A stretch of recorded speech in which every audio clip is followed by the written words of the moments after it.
ele apresentou diante de Deus 3 grandes expedições missionárias.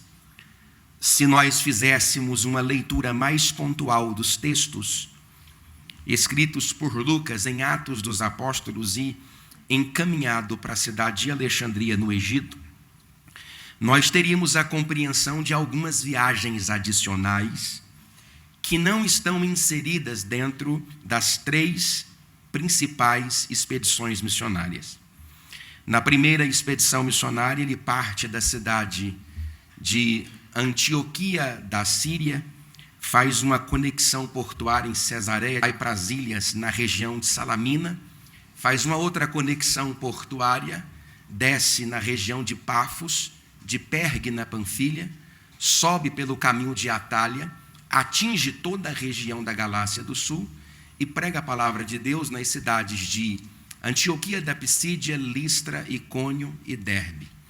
Na segunda expedição missionária, depois de uma desavença com Barnabé, por causa de João Marcos, o apóstolo Paulo, ele toma para si a Silas, cognominado de Silvano, ou Silvano, cognominado de Silas, e faz uma rota terrestre diferente da primeira, contornando as regiões da Frígia, Capadócia, Sicília, Listra, Icônio, Derbe, Antioquia da Pisídia, Anatólia, e em Troade, quando ele pensa em descer para a região meridional da Ásia, ele contempla um varão macedônio que diz: atravessa a Macedônia e nos ajuda. Ele faz uma conexão portuária, prega nas cidades de Anfípolis, Apolônia, Filipos, Tessalônica, Bereia.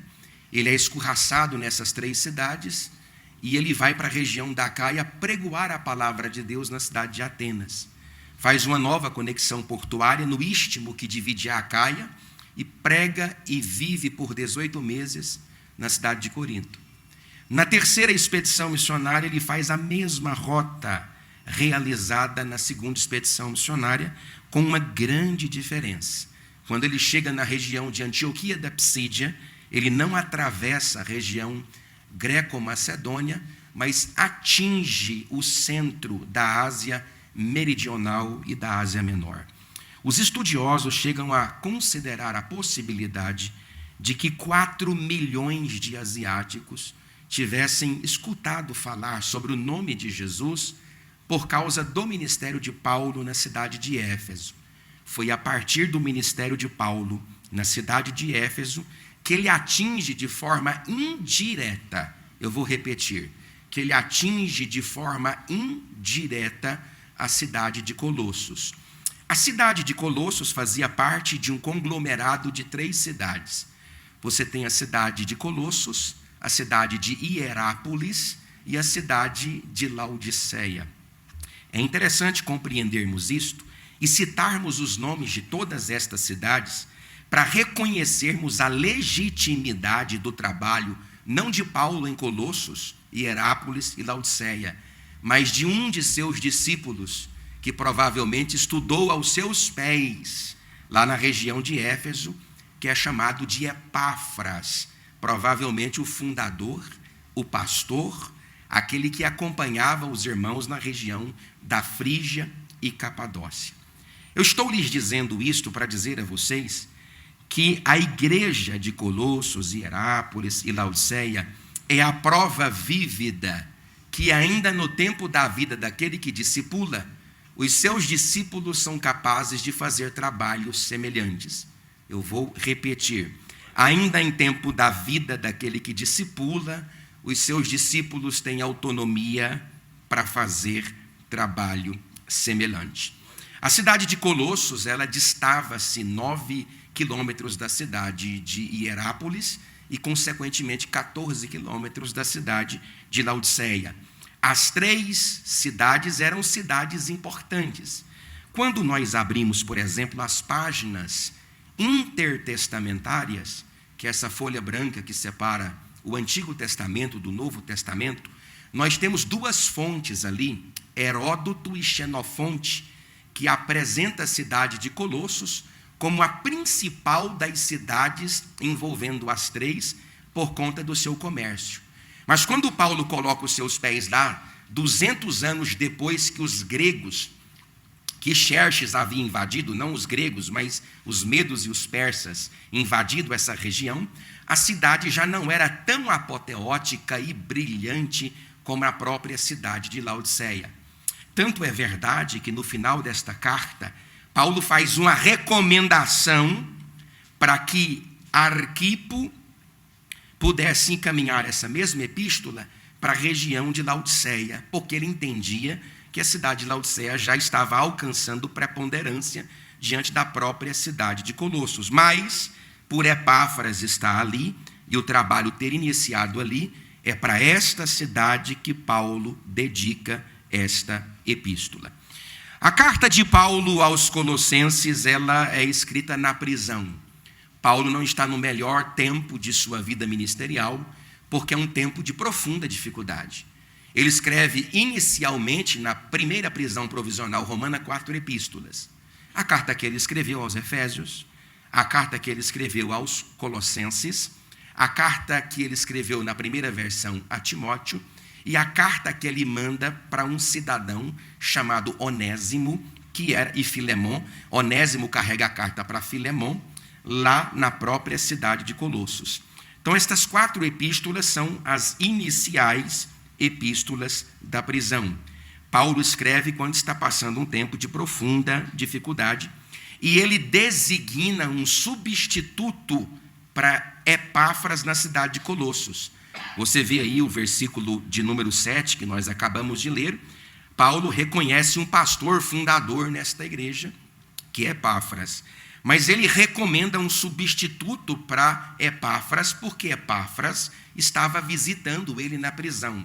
Na primeira prisão romana, Paulo tinha alguns assistentes, e você pode anotar na sua Bíblia. Ele era assistenciado por Lucas, por Demas, por Epáfras, por Arquipo, por Jesus, conhecido como Justo, por Tíquico, por Marcos, por Aristarco e por Timóteo. Estes homens eram os homens que assistenciavam a Paulo, faziam a varredura no campo missionário, traziam as informações de necessidades da igreja, por meio das epístolas, Paulo corrigia esses problemas. Foi o que aconteceu aqui. Epáfras traz recordações, recomendações e dilemas enfrentados na cidade de Colossos, para que Paulo pudesse, de algum modo, consertá-los. Muitos entendidos têm dito, e eu vou dizer isso à guisa de introdução, porque é a primeira ministração dessa carta, que a carta aos Colossenses, ela é diminutiva, ou a diminuição da carta aos Efésios. Esse argumento não é muito bem aceito pelos entendidos, mas se nós pegarmos as 2 epístolas, nós com certeza podemos facilmente uni-las, porque o desenvolvimento do raciocínio é praticamente o mesmo, com uma diferença bem gritante. A carta aos Colossenses fala da cabeça, Cristo, portanto é uma carta cristológica. A carta aos Efésios fala do corpo de Cristo, portanto é uma epístola eclesiológica. Se nós pegarmos as 2 epístolas, juntarmos ela, então nós temos um tratado paulino trabalhando 2 aspectos importantes da igreja: cristológica, de forma eclesiológica também. Ele aborda a questão da cabeça, Cristo, ele aborda também a questão do corpo. É interessante nós compreendermos isto, porque Paulo está aqui pretendendo resolver 4 problemas. Quantos problemas, irmãos? Todos os capítulos dessa epístola, Paulo está querendo resolver apenas 4 problemas. É claro que ele distribui em tópicos e subtópicos, e eu também fiz a mesma coisa aqui. Por exemplo, no versículo de número 1 ao versículo 2 dessa epístola, a saudação de Paulo. E a saudação de Paulo revela 2 coisas nesta igreja. Primeiro, revela como é que era a igreja. Segundo, revela como que era o pastor desta igreja, o representante de Deus nesta igreja. Então você tem versículo 1 e 2, a saudação de Paulo, que revela estas 2 coisas. Dos versículos 3, 4, 5 e 6, como era esta igreja. No versículo de número 7 e versículo de número 8, como era o responsável, o pastor, o obreiro desta igreja. Mas antes de entrarmos nisso, 4 problemas Paulo está tentando resolver.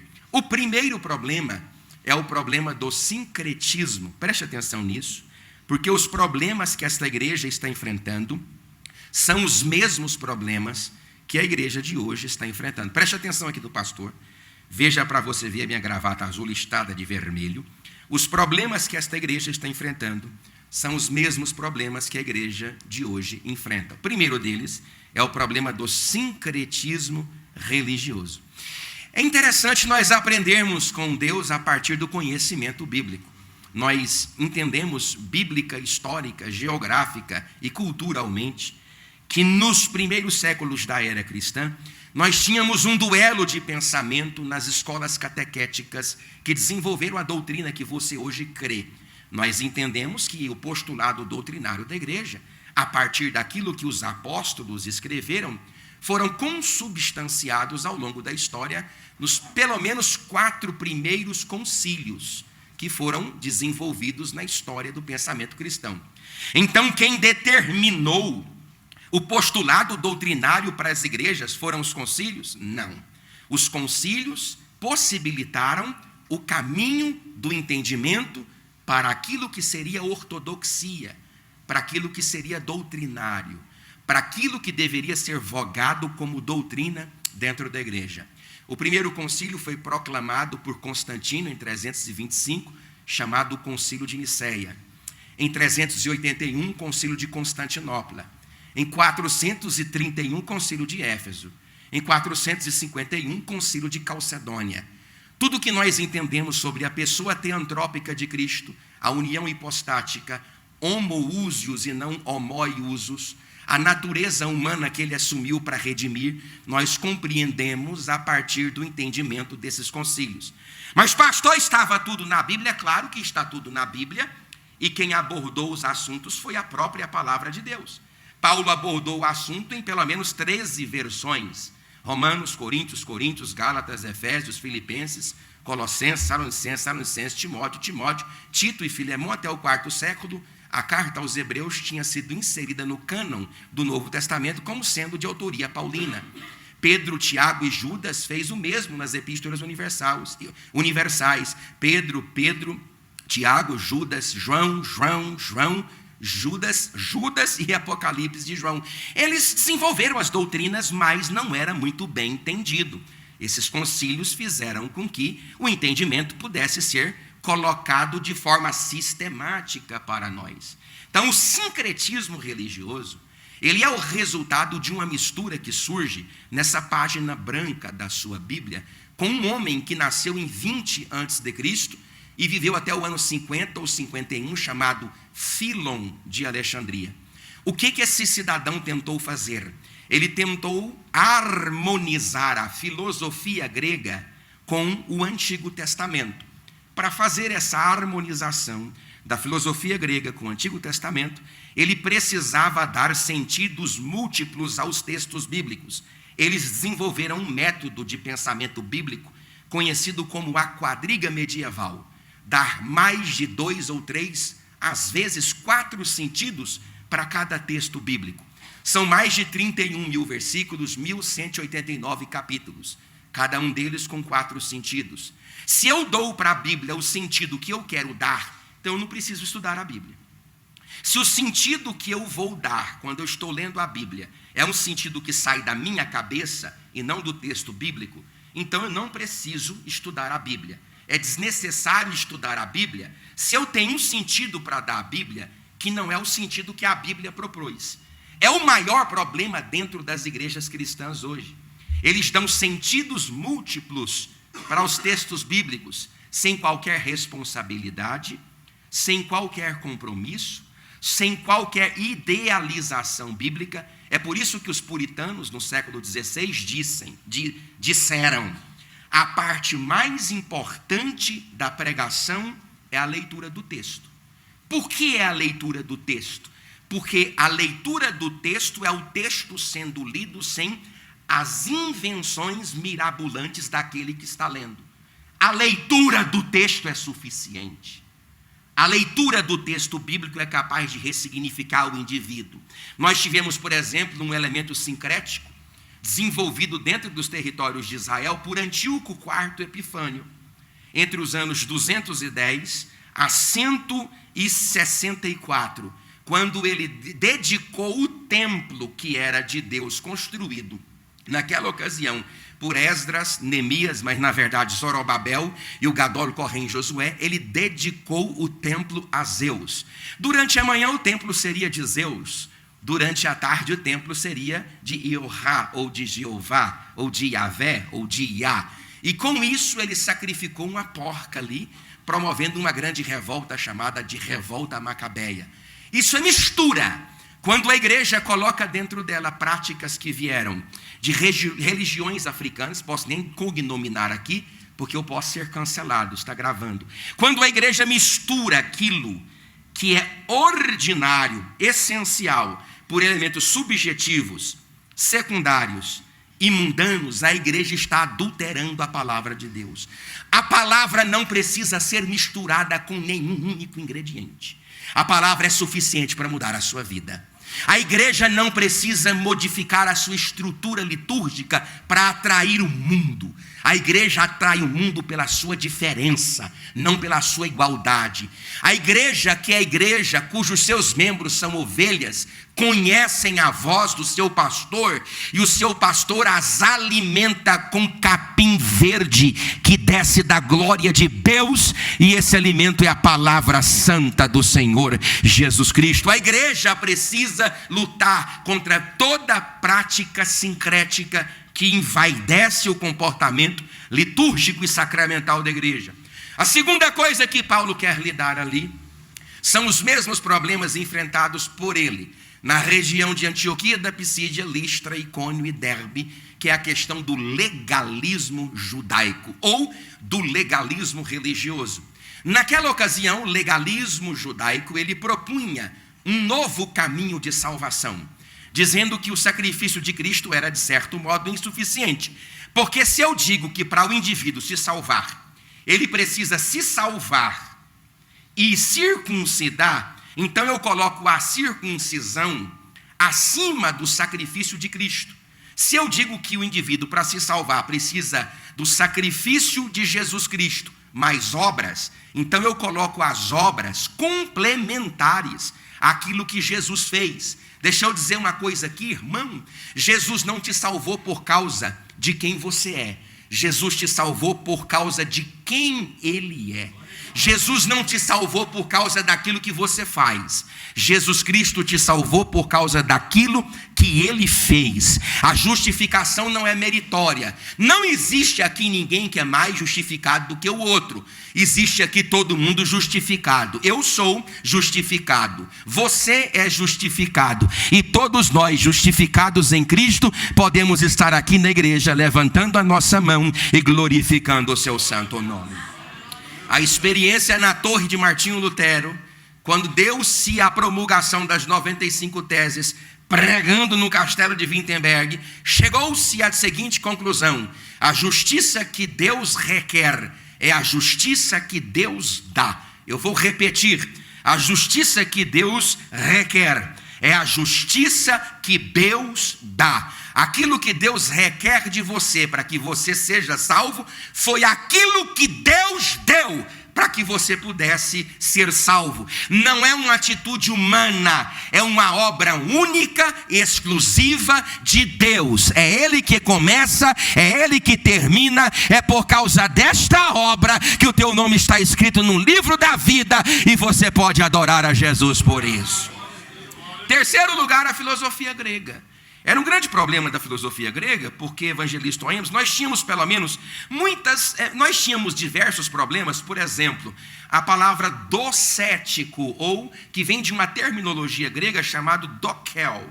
Palavra dokel, ela transmite essa ideia dualista. Há muitas logosofias, filosofias, todo tipo de ias que entenebreciam o entendimento cristológico. Por exemplo, quando Constantino conclama o Concílio de Nicéia, nós tínhamos 82 heresias dentro do universo cristológico. Muitas dúvidas: quem é maior, Deus ou Jesus? Quem é maior do que Jesus? O Espírito Santo é menor? E aí muitas indagações. O próprio Gregório de Nissa e Basílio de Cesareia disse que estava difícil andar nas ruas da cidade. Se eles compravam um pão, o padeiro perguntava: ele é maior do que o Pai? Se eles compravam peixe, ele dizia: ele foi gerado ou ele foi criado? Era uma dúvida, porque você está achando que os crentes do primeiro século era preguiçoso igual os crentes de hoje? Não. Sabe quantos títulos são catalogados aqui no Brasil por mês? 2.000 títulos de literatura cristã.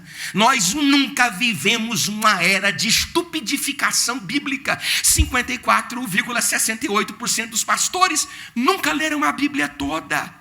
Nós nunca vivemos uma época de analfabetismo bíblico dentro das igrejas. As pessoas estão mais acostumadas a sentir, não querem pensar, não querem ler, não querem entender, não querem compreender. Paulo está lidando aqui nessa ocasião com duas vértices do conhecimento filosófico. Primeiro, os epicureus, eles defendiam a ideia do prazer acima de tudo. Hoje você vê pessoas que, em vez de fazer o que precisam, fazem aquilo que gostam. As pessoas estão trocando necessidades ordinárias, basilares da vida, em troca do prazer, da sensação. É uma era digital e hedonista dentro da igreja. A China lançou agora esse TikTok e deu para você todo tipo de cachorrada e de droga pornográfica que atua na sua dopamina. Nós não temos cristãos na internet e que frequentam as redes sociais que param para assistir um vídeo de 30 segundos quando o assunto dele é uma exposição bíblica. Mas nós temos uma gama de pessoas que estão dentro da igreja compartilhando fofoca, pornografia, coisa errada. Mas eu tenho acreditado em Deus, que Deus levantará uma geração de homens e mulheres que desejem aprender mais sobre Ele, viver mais da presença dEle, adorar a glória dEle e conhecê-lo através da sua palavra. Você pode dizer glória a Deus? Então esses epicureus defendem o prazer acima de tudo. E nós também temos os estoicos. Os estoicos são aquela turma fatalista. E nós temos aqui no texto de Paulo aos Colossenses, eu vou sair dessa introdução, porque senão eu nem entro no texto, os dois textos que corroboram, que divergem, tanto o pensamento de Epicuro, como também o pensamento fatalista dos estoicos, dizendo que ninguém pode mudar o quadro da vida e que se você nasceu daquele jeito, é daquele jeito que você deve viver e vivenciar. Se você, por exemplo, pegar o seu canal do YouTube, ou o YouTube, ou o Instagram, e começar a ver alguns lugares no território indiano, que hoje nós temos ali mais de 1 bilhão de pessoas, você vê diversos irmãos que têm uma comida assim um tanto engraçada, e às vezes mosquitos e ratos e aquela sujeira, e eles comem aquilo achando bom e sorrindo. São estoicos. Eles acreditam que não podem mudar definitivamente a vida com a qual receberam quando nasceram. São estoicos. E tem muita gente com pensamento estoico na igreja, numa outra ambiência, num outro âmbito, sabe? É aquele cidadão derrotado, sabe? Ele é derrotado de segunda a segunda. Eu vou ser aplicativo, senão eu mato a igreja aqui de tanta informação. Ele é derrotado segunda, ele é derrotado terça, ele é derrotado quarta. E aí tu acha que tu é derrotado por causa da derrota que tu carrega? E eu lhes digo, tu carrega sim a derrota. Eu lhes digo, tu carrega a pecaminosidade. Eu lhes digo, vós carregais as coisas mais sórdidas e gananciosas desta terra. Mas há um Deus nesta terra que incorporou na pessoa de Jesus Cristo, e Ele carregou a tua derrota, a tua desgraça, o teu mal. Ele levou na cruz do Calvário, e na pessoa de Jesus Cristo tu podes levantar a tua cabeça e dizer: em ti eu sou mais do que vitorioso, e Deus pode te dar a sua vitória. Irmão, repita assim: eu preciso levantar a minha cabeça. É tão bom Jesus que todo morto que topou com ele enquanto aqui ele esteve, ressuscitou. É morte, ele resolve. Lembra da mulher corcunda, muitos anos olhando para a terra? No dia que topou com Jesus, ela olhou para o céu. Lembra do homem da mão mirrada, que ficou impedido de estender a mão para trabalhar e até cultuar na igreja? No dia que ele topou com Cristo, ele estendeu a mão, porque Deus botou ele para trabalhar. Deus devolveu condições psicobiosociais para aquele homem. Deus fez lá, Deus faz aqui, porque Deus tem poder de mudar o quadro da tua derrota e substituir por uma vitória que vem da paz. Se você crê, diga graças a Deus. Em quarto lugar, Paulo está lidando com o misticismo.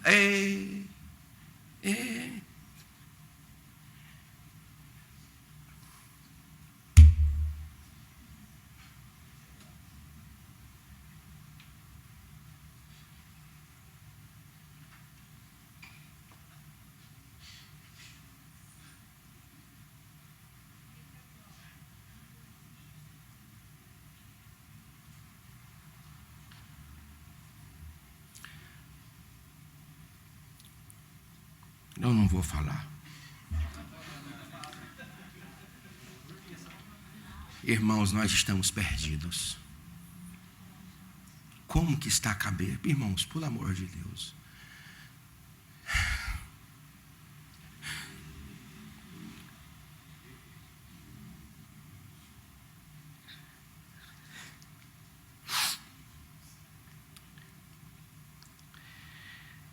Eu sou pentecostal, irmãos. Ontem eu vi uma irmã na internet. 712 pessoas na live dela. Tudo mentira.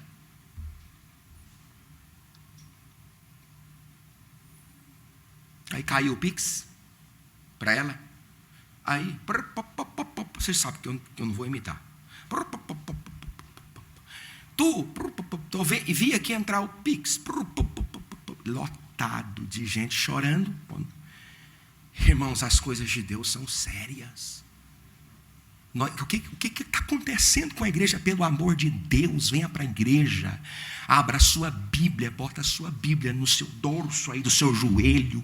Olhe para a Bíblia, olhe o que eu estou falando, pelo amor de Deus, e vê se encaixa.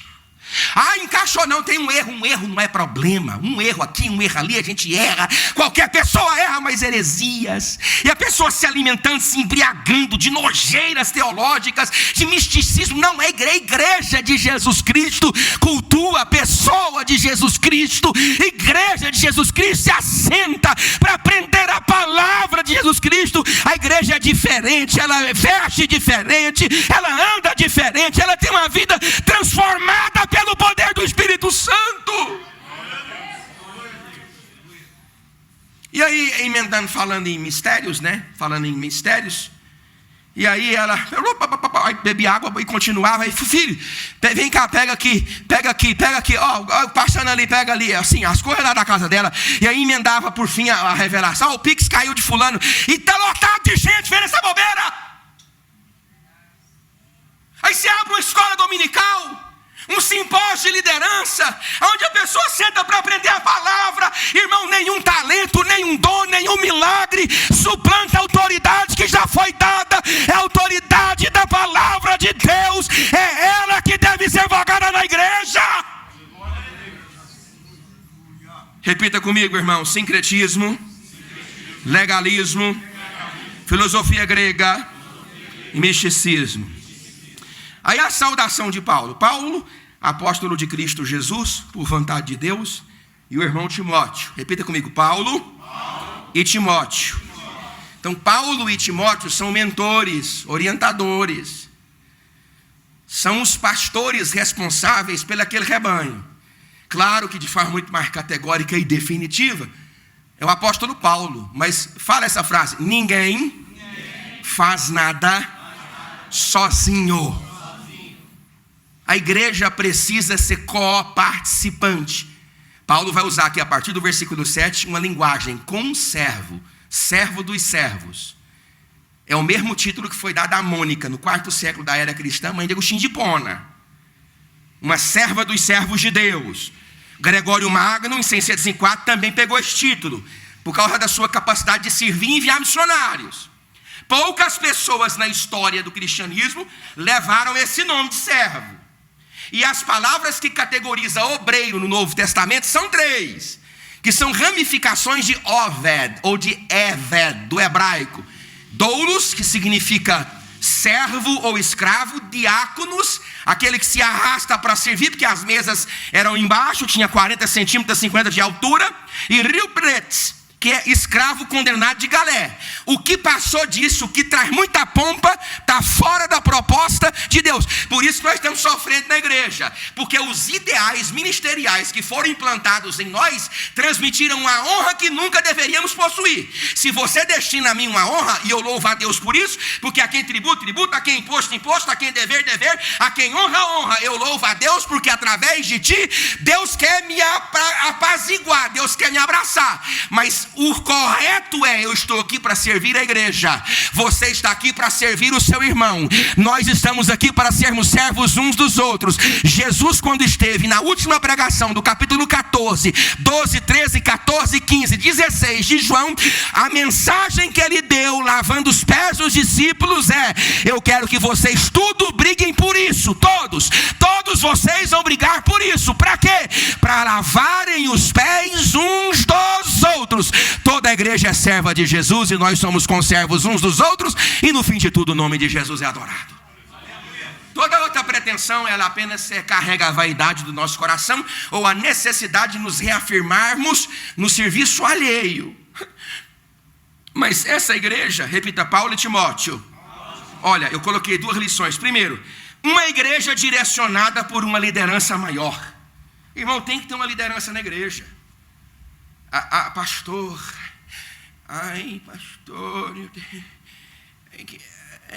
tem que ser tudo. Meu Deus, onde é que você viu isso na Bíblia? Não existe isso na Bíblia. Pastor, o Senhor nunca fez acepção. A acepção de Cristo em relação ao mundo é soteriológica. Em relação à salvação, não há branco, negro, azul, pardo, amarelo, rico, pobre, gordo, magro, judeu ou gentil. Ele estende a mão e arranca do charco do nojo e do pecado todo aquele que professa com a sua boca que Jesus Cristo de Nazaré veio em carne e Ele é o Filho de Deus que retira o pecado do mundo.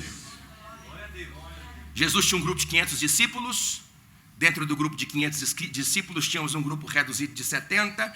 Dentro dos 70 tinha 12. Dentro dos 2 tinha 3. Dentro dos 3 tinha 1. Você tem que começar a entender a Bíblia a partir dessa lógica. Repita comigo: uma igreja precisa ser direcionada. Olha aqui para cá, sabe por quê? Por causa do lobo. Só por causa do lobo. Por que a igreja é colocada tropologicamente como uma ovelha? Por que a igreja é colocada tropologicamente como ovelha? Você sabe o que uma ovelha tem de melhor do que quase qualquer outro animal? A audição. Dizem os entendidos que a 5.000 metros de altura uma águia enxerga um coelho na terra. Todos nós aqui podemos definir alguma coisa no máximo 37 quilômetros de distância.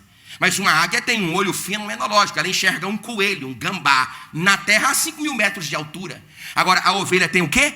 Audição. É uma das características pelas quais Jesus te tipifica com a ovelha. Agora, qual é a deficiência da ovelha? Visão. Sabe qual que é o problema da ovelha em relação ao lobo? É que quando ela descobre que quem está próximo dela não é a ovelha, é o lobo, ele já está a 10 metros de distância. Por isso que lá João, quando há aquela similitude em relação ao pastor, o lobo, o ladrão, o mercenário, lembra?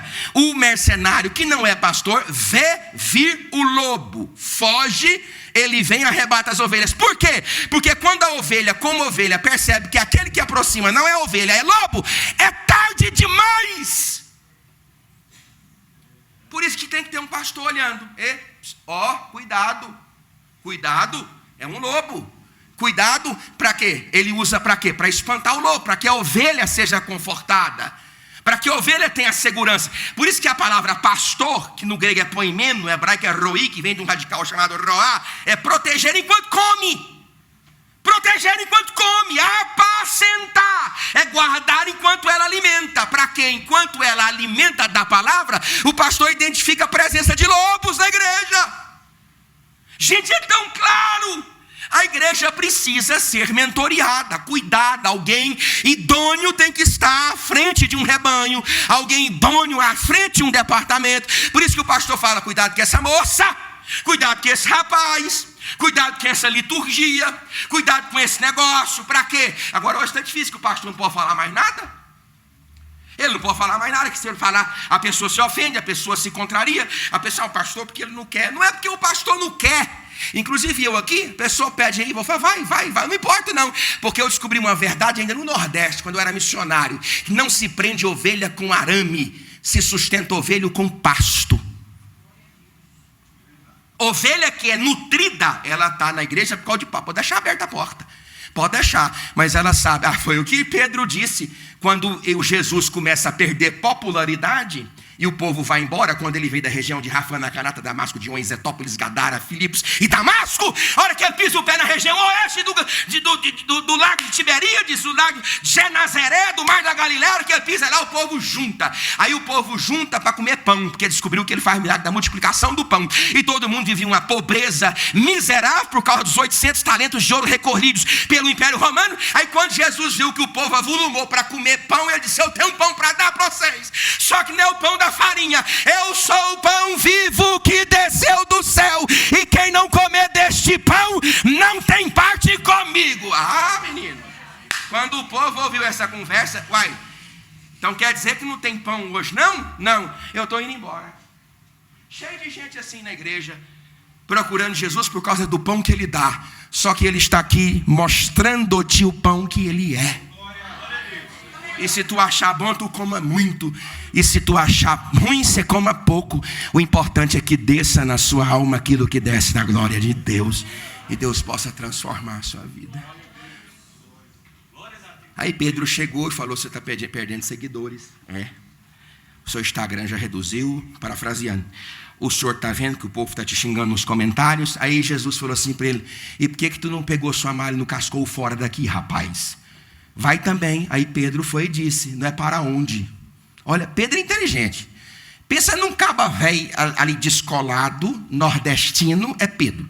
Ali sai pela tangente. Ele não diz para onde vou. Ele diz: para quem? Ele é inteligente. Para quem iremos nós, se só tu tens palavra de vida eterna?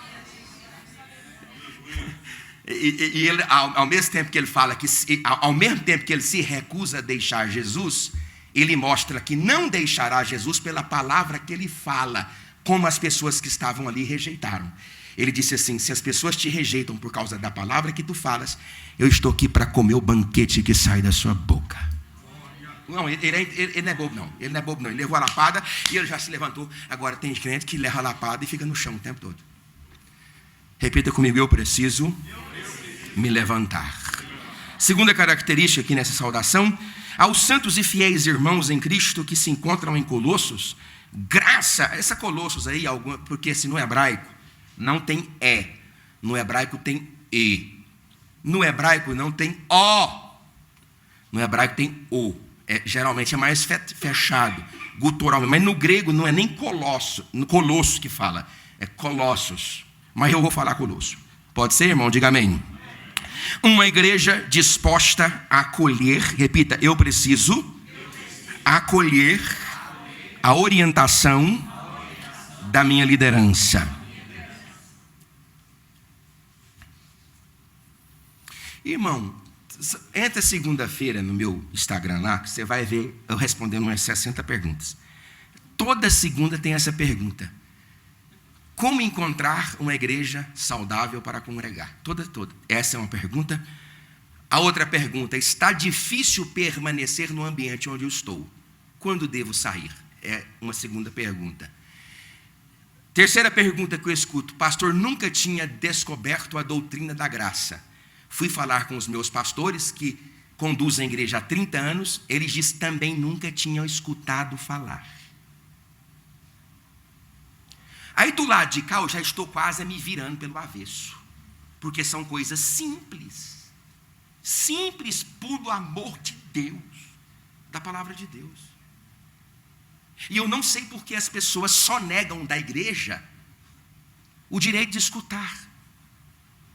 existem 4 princípios que foram abordados na Reforma Protestante.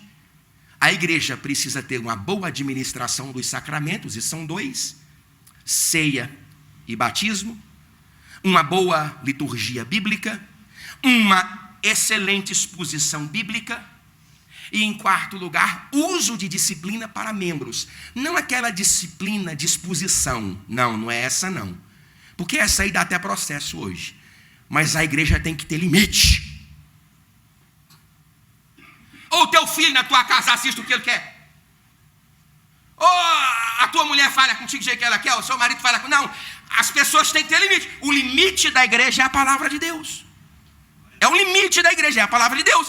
Alguém, pastor, mas todo mundo não consegue. Claro, ninguém consegue não. Por isso que Agostinho de Hipona disse assim: dai-me graças para fazer o que tu queres, e pede-me o que quiseres que eu farei. Ninguém pode cumprir e agradar a Deus em si, ninguém o pode.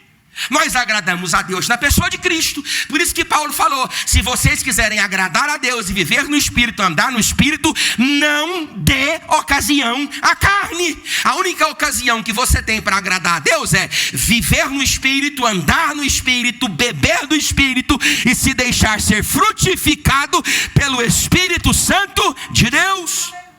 A igreja, ela tem que aprender a acolher as orientações da sua liderança, do seu pastor, dos seus dirigentes, dos seus representantes. Isso é importante. Diga glória a Deus, igreja. Diga graças a Deus. Pai, deixa eu só... Acabou o tempo. Acabou. Aí ele vai falar como é que era essa igreja. Eu vou falar aqui 2 coisas. Damos sempre graças a Deus, Pai de nosso Senhor Jesus Cristo. Repita: Pai de nosso Senhor Jesus Cristo. Repita: Cristo. Há uma intenção aqui de fazer uma refutação ao pensamento gnóstico. O pensamento gnóstico, que já começou a ameaçar a igreja aqui, ele dizia que Cristo não poderia ter vindo em carne. E por que ele dizia isso? Porque na doutrina da encarnação, Jesus precisou se materializar. Tanto é que tem uma frase polêmica de Atanásios, o anão negro, de 387 da era cristã, que diz o seguinte: ele se tornou homem para que nós pudéssemos nos tornar Deus. O sentido de Atanásio não era dizer que a igreja que a igreja ia experimentar deitificação. Não era essa a ideia dele, não. A ideia de Atanásio, presta atenção no pastor para você aprender a Bíblia, era de que os atributos comunicáveis de Deus iam ser transplantados para dentro de nós. Temos diversos textos bíblicos, inclusive em Pedro, que dá esse entendimento. Os atributos comunicáveis dele ia ser, até porque do jeito que o Espírito Santo transplanta para Maria no ventre dela Jesus, o Espírito transplanta para você no seu coração Jesus Cristo. Quanto mais esse Jesus cresce, mais as pessoas do seu lado sabem: Jesus está aí dentro. E os gnósticos diziam: ele não pôde ter vindo em carne. Tanto é que Marcião de Sinop, o maior inimigo da igreja cristã no primeiro século da era cristã, ele selecionou alguns textos de Paulo e alguns textos de Lucas para fazer a sua própria Bíblia. Lá em Lucas tem aquele texto: e nos dias de Tibério, rei tal, desceu Jesus para a Judeia. Desceu Jesus ao Jordão, lembra disso? Na cabeça de Márcio, que tinha uma diarreia teológica paulina na cabeça dele, Jesus desceu ali do céu. A ideia dele era essa. E há outras ideias, como por exemplo a de Apolinário, apolinarianismo. Dizia que a natureza divina diluiu a natureza humana. Aqui até a carne do Senhor era uma carne diferente da nossa. Tinha muita bagunça, meu irmão, porque as pessoas não entendem o simples. Ai, pastor, nem sabia. Claro que você não sabe. Está tudo escrito para ti, rapaz. Está tudo na Bíblia. Repita comigo: Jesus de Nazaré é o Cristo. Vereshua venetzari vemeler Yehudim. Deus de Deus, luz de luz, igual com o Pai. E Ele está aqui nesta noite para te dar a vitória que você necessita. Por isso, pastor Efigênio, que os judeus deram em cima de Pilatos para ele arrancar aquela frase: Vereshua venetzari vemeler Yehudim. O que tinha? O rei não estava morto, ó, Enes?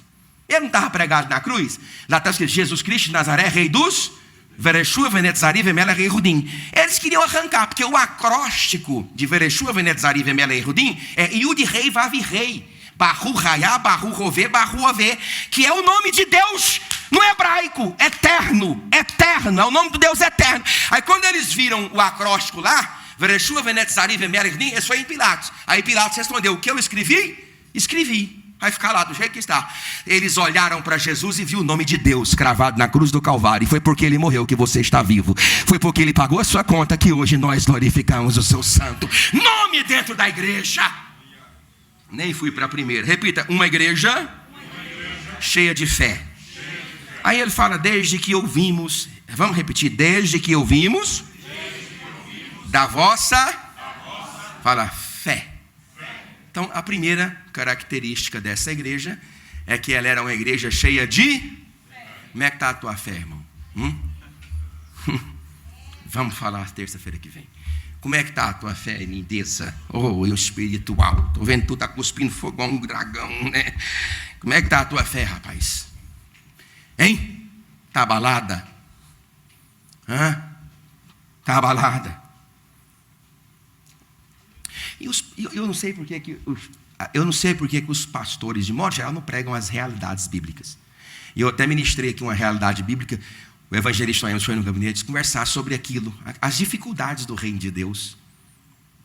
Lembra? Eu não sei por que as pessoas... Ontem mesmo perguntou para mim como lidar com crises na fé. Não existe fé sem crise. Meu Deus, isso é um homem, viu, meu pai? Não existe fé sem crise.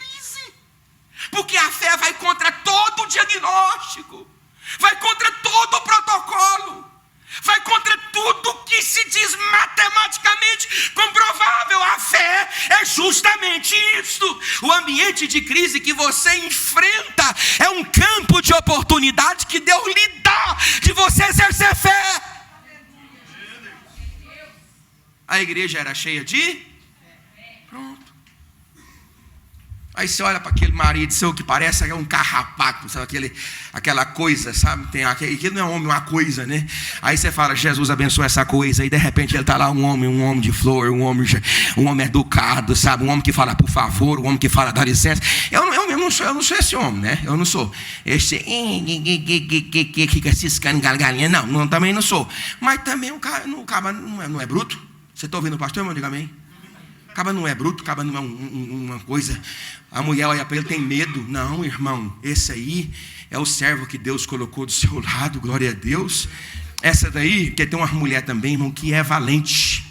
Tem umas mulheres valentes. E Salomão, olha que o bicho entendia de mulher. Ele disse que é melhor morar num canto de águas furtadas do que dentro de uma casa com a mulher rixosa.